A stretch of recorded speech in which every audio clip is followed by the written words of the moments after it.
ধন্যবাদ মাননীয় সদস্য। আমি এখন মাননীয় সদস্য জনাব শরীফ আহমেদ ময়মনসিংহ 2 কে তার বক্তব্য রাখার আহ্বান জানাচ্ছি। আপনার সময় 5 মিনিট।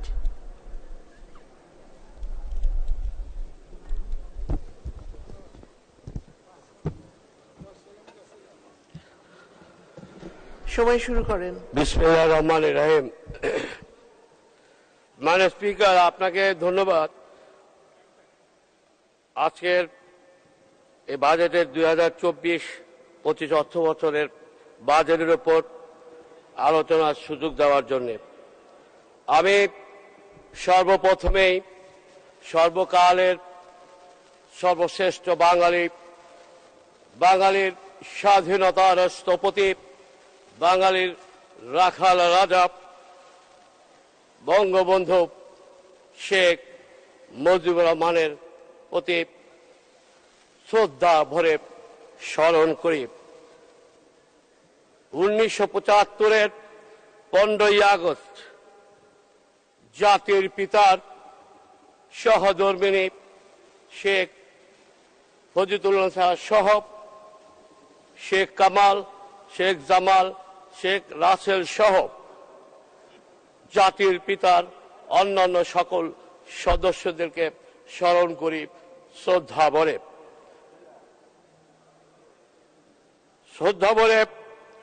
স্মরণ করি। এই জাতীয় মহান সংসদে আমার পিতা ভাষা সৈনিক, মুক্তিযুদ্ধের সংগঠক, 5 বার নির্বাচিত সংসদ সদস্য ছিলেন। আমি তার আত্মার মাগফিরাত কামনা করি। মাননীয় প্রধানমন্ত্রীকে ধন্যবাদ এবং কৃতজ্ঞতা প্রকাশ করে আজকের বাজেটের এই বক্তব্য দেওয়ার সুযোগটুকু হয়েছে। তিনি আমাকে এই সংসদে মনোনয়ন দিয়ে আজকে এই বাজেটের উপর আলোচনা করার সুযোগ পেয়েছি। যদিও সময় কম, স্বল্পতার জন্যই আমি দুটি কথা বলেই আমার বক্তব্য শেষ করব।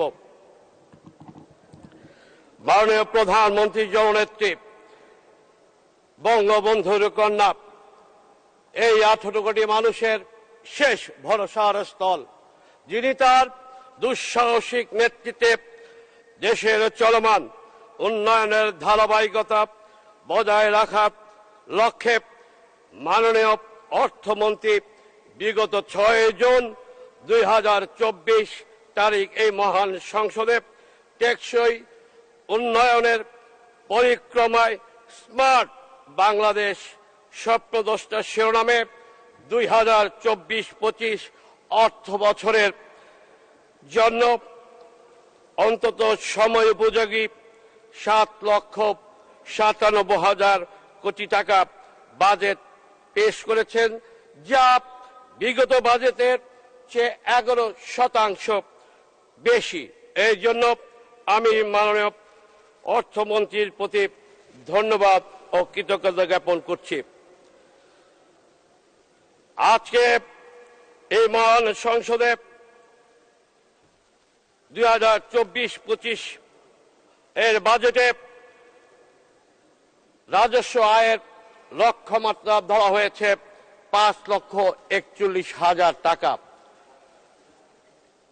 তবে এই রাজস্ব আয়ের ক্ষেত্রে যারা রাজস্ব দেবে সেই পরিধি রাজস্ব আয়ের কর্মকর্তাদের বিশেষ বিবেচনা অগ্রাধিকার ভিত্তিতে রাখার সুপারিশ করছি এবং যে সমস্ত খাতে, স্বাস্থ্য খাতে, শিক্ষা খাতে, কৃষি খাতে, স্থানীয় সরকার খাতে অগ্রাধিকার ভিত্তিতে গুরুত্বপূর্ণ ভূমিকা রাখার জন্য অর্থের বিশেষ ব্যবস্থা রয়েছে। মাননীয় স্পিকার, বঙ্গবন্ধুর সুযোগ্য তনয়া, জাতির পিতার কন্যা, তার এই সম্মান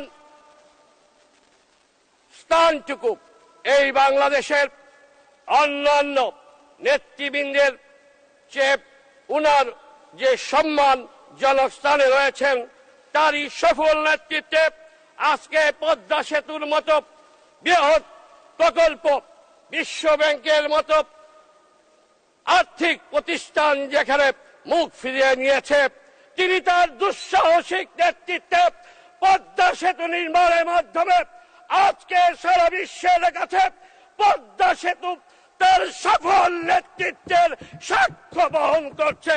তেমনি ভাবে এলিভেটেড এক্সপ্রেসওয়ে, বঙ্গবন্ধু স্যাটেলাইট, ঘরে ঘরে বিদ্যুতায়ন। 3 মিনিট মাননীয় সদস্য, 3 মিনিট। ধন্যবাদ মাননীয় স্পিকার। শত বছরের মেঠোপথকে আজকে জননেত্রী শেখ হাসিনার নেতৃত্বে প্রত্যন্ত অঞ্চলে পাকাকরণ রাস্তা আজকে দৃশ্যমান বাস্তবায়িত হয়েছে।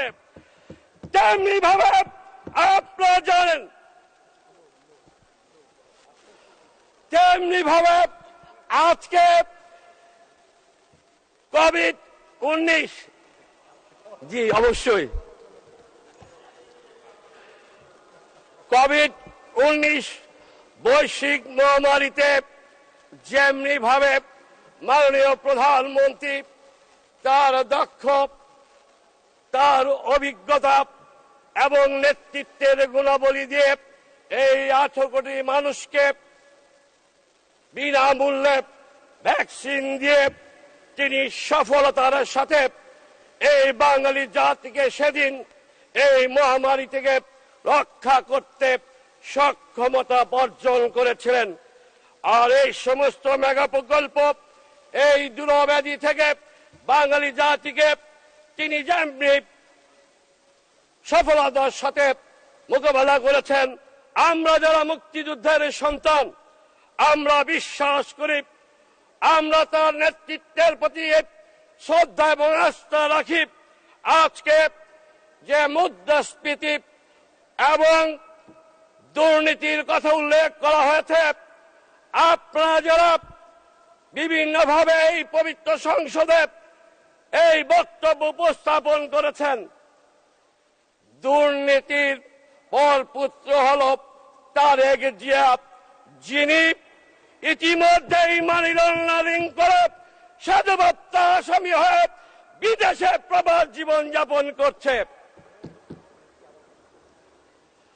এমনি ভাবে বিরোধী দলের নেত্রী ম্যাডাম খালেদা জিয়া অসহায় এতিমের টাকা আত্মসাৎ করে সাজাপ্রাপ্ত আসামি হয়েছে। আর সেই আইনের প্রয়োগের জন্যই মাননীয় প্রধানমন্ত্রী বঙ্গবন্ধুর কন্যা আজকে এই আইনের শাসন প্রতিষ্ঠার জন্যই সেই 71-এর মানবতা বিরুদ্ধে সাজাপ্রাপ্ত সাজা দিয়ে আইনের প্রতিষ্ঠা দিয়েছে, বঙ্গবন্ধু হত্যার বিচার রায় কার্যকরণ করেছে। সময় অতি স্বল্পতার কারণে আমি আমার বক্তব্য শেষাংশে, মাননীয় স্পিকার আর 1 মিনিট দিলেই আমার বক্তব্য শেষ হবে। আজকে বিএনপির মতো সংগঠন 71-এ বিরোধিতা করেছে, 71-এ বিরোধিতা করেছে এবং 75-এ 15ই আগস্টের মতো নির্মম বর্বরচিত হত্যাকাণ্ড ঘটিয়েছে এবং 2001 থেকে 2005 পর্যন্ত তারা বাংলা ভাইদের মতো নেতা তৈরি করেছে, সিরিজ বোমা হামলা করেছে, 91-এ 18 জন কৃষককে ন্যায্য সার দাবি আদায়ের জন্য গুলি করে হত্যা করা হয়েছে।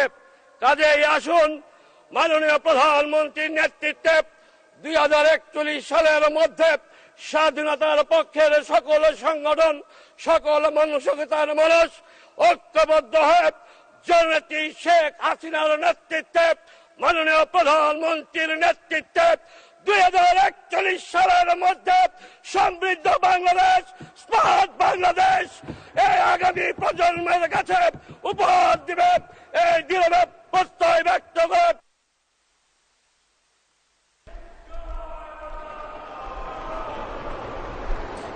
ধন্যবাদ মাননীয় সদস্য। মাননীয় সদস্যবৃন্দ, মাগরিবের নামাজের জন্য সংসদের বৈঠক 20 মিনিটের বিরতি।